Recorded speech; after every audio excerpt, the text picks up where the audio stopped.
Hello guys, welcome to my new vlog. I hope हजुर पनि सबैजना सन्चै हुनुहुन्छ होला। म पनि एकदम सन्चै छु। आज चाहिँ हामी ड्युटीबाट आएर चाहिँ फ्रेस भएर चाहिँ बाहिरतिर निस्किदिउँ समुद्रतिर। अनि समुद्र चाहिँ अब यहाँ चाहिँ एकदमै नजिकै छ नि त हाम्रो क्याम्पदेखि।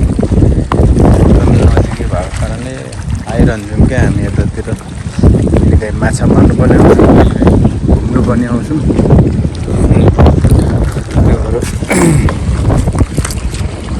एकदमै हावा छ, एकदम डिस्टर्ब गरिरहेछ के डिस्टर्ब गरिरहेछ। यतातिर अब पानी चाहिँ छल्लो पनि एकदम आएर छ। यता चाहिँ माछा एकदमै मारिरहेछ। यता तानिरहेछ माछा होइन। अहिले जाडोको सिजनमा हाम्रो माछाहरू खासै पर्नु चाहिँ परिरहेछ होइन।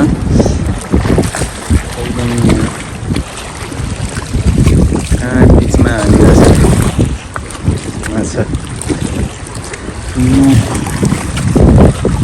गरेको चाहिँ छैन।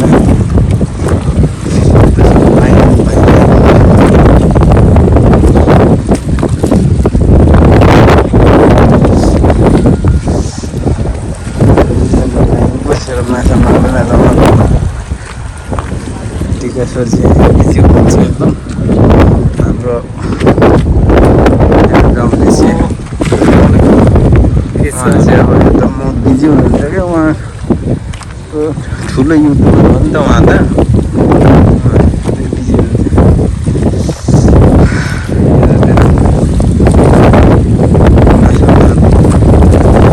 यस्तो हुन्छ यहाँ चाहिँ समुद्रको डिलमा बसेर सबैजना माछा मार्छ। समुद्र चाहिँ देख्न सक्नुहुन्छ, धेरै ठुलो समुद्र छ। परान चाहिँ लगभग समुद्रले भरिएको रहेछ कि।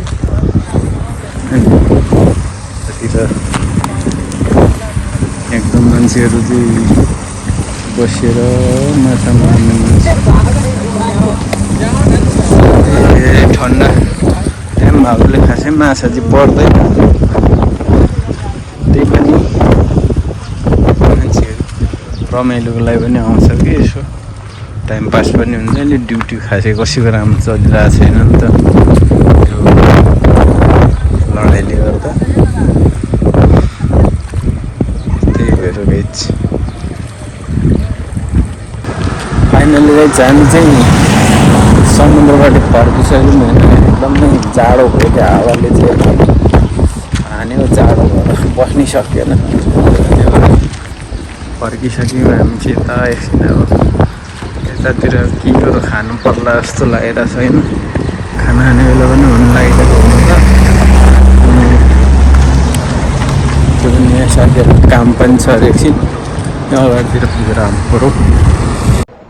कस्तो छ सर? मिठो छ, एकदम दामी छ सर। सोले गएर कस्तो मजाले खानुभयो यार।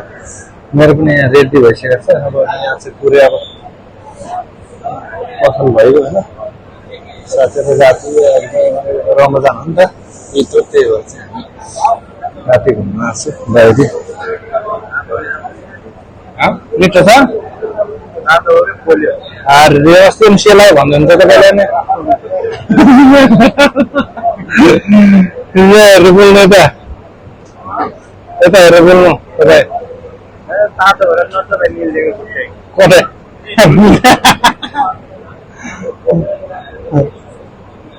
चौबार पनि मिल्नु है साथीहरू। चौबार मिल्नु एकदम।